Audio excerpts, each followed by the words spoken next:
Messieurs les chefs d'institution, honorables députés, Mesdames et Messieurs les ambassadeurs, Mesdames et Messieurs les gouverneurs de région, Mesdames et Messieurs les élus locaux, Mesdames et Messieurs les partenaires au développement, Mesdames et Messieurs les autorités de régulation, Mesdames et Messieurs les représentants du secteur privé, des organisations syndicales et professionnelles et de la société civile, chers invités, Mesdames et Messieurs, nous sommes aujourd'hui réunis à un moment extrêmement important de la vie de notre nation pour présenter, au-delà du public ici présent, à tout le peuple sénégalais, le plan de redressement économique et social. Je voudrais rappeler que ce plan n'est pas tombé du ciel. Il fait partie d'un ensemble. Et ce rappel référentiel est important parce que nous avons d'abord travaillé à préparer un document prospectif. Document qui a été préparé sur commande de son Excellence Monsieur le Président de la République et qui devait décliner son programme, le programme avec lequel il a été porté à la magistrature suprême par le peuple sénégalais. Ce document appelé Vision 2050 était phasé. 3 phases notamment.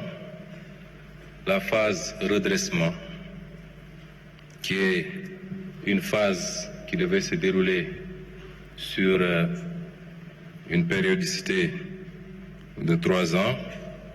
Je ne sais pas si le présentateur ne suit pas apparemment.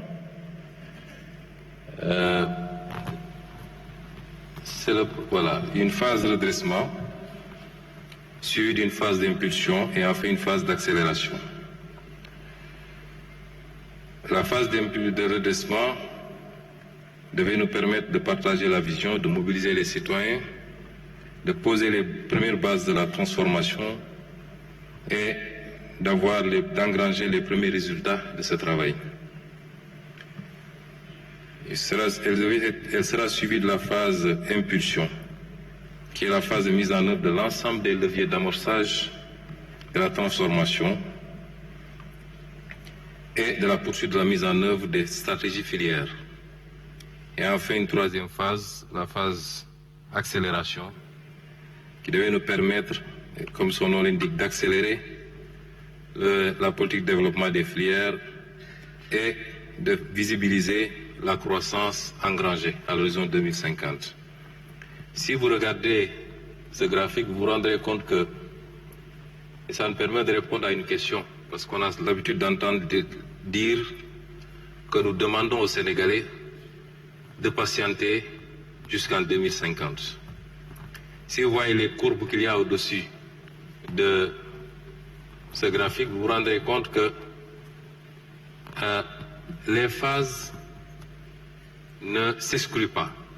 La première phase, celle qui consistait à redresser, démarre évidemment en 2024 avec l'élection du président de la République et se termine quasiment à la fin de ce cycle, c'est-à-dire en 2029.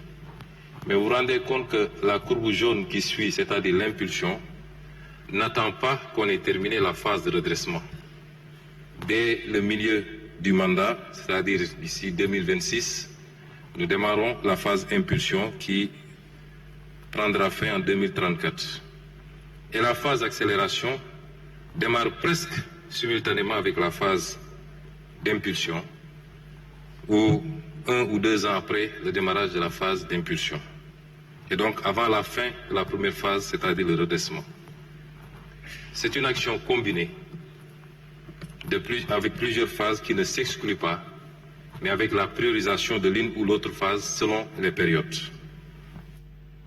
Le redressement, pour le slide qui suit, doit nous permettre de faire un certain nombre de choses. D'abord, les réformes préalables à des actions futures. Un certain nombre de réformes, réforme des institutions, réforme de la justice, réforme territoriale, décentralisation, déconcentration, et j'en passe.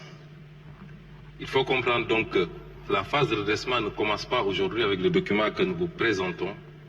C'est l'un des éléments de ces réformes préalables, c'est-à-dire l'assainissement du cadre macroéconomique dont a parlé tout à l'heure M. le ministre de l'Économie.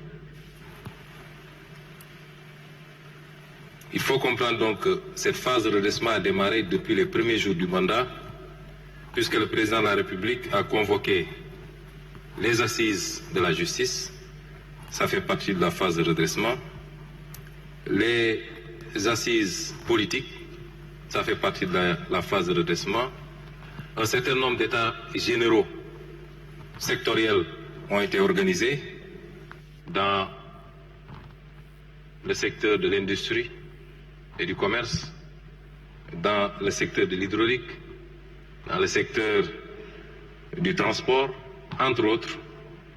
Toutes ces opérations s'incrustent dans cette phase de redressement. Et donc, vous pouvez situer l'opération, l'exercice d'aujourd'hui dans cette première partie, c'est-à-dire les réformes préalables à des actions futures, dans le sens qu'il concerne un des points, l'assainissement du cadre macroéconomique et l'impact de cet assainissement sur l'économie et sur le social. La deuxième phase, le deuxième élément de cette phase de redressement, c'est les réformes techniques qui préparent le terrain pour le développement d'autres services. Vous aurez dans ces réformes techniques les réformes sur le plan du numérique, par exemple. L'identité numérique unique est un élément important de cette phase. J'allais dire même tout ce qui a été conçu dans le New Deal technologique. Et la troisième phase, c'est la bonne gouvernance et la reddition des comptes. Je crois que sur le terrain de la bonne gouvernance, des actes substantiels ont été posés. Les derniers en date, c'est le paquet de projets de loi qui a été adopté avant-hier en Conseil des ministres portant sur la réforme de l'OFNAC, sur l'accès à l'information, sur la déclaration de patrimoine, entre autres, et sur la reddition des comptes. Le travail se poursuit méthodiquement dans le respect des règles de droit. L'objectif de cette première phase, c'est-à-dire la phase de redressement de la vision 2050, c'est de tourner définitivement le braquet d'un modèle ancien vers un modèle nouveau, préalable à l'impulsion et à l'accélération. Et ces réformes constitueront une des priorités du premier quinquennat. Nous avons toujours posé le débat en termes de système et non pas en termes d'hommes. Et un système, c'est beaucoup plus l'interaction de règles, d'attitudes, de comportements. Et les réformes que nous allons entamer dans cette phase de redressement nous permettront de tourner la page de ce système que nous avons souvent décrié pour en ouvrir une autre. Pourquoi maintenant un plan de redressement économique et social? Cela est lié à l'héritage qui nous a été légué. Nous savions tous que l'héritage n'allait pas être des plus légers. Durant tout le temps passé dans l'opposition, nous l'avons crié fort, nous l'avons dénoncé avec des arguments valables et nous étions même allés jusqu'à prévenir les Sénégalais des difficultés auxquelles il fallait s'attendre, quel que soit le régime qui remplacerait le défunt régime. Et aujourd'hui, les différents audits réalisés aboutissent à un constat sans appel.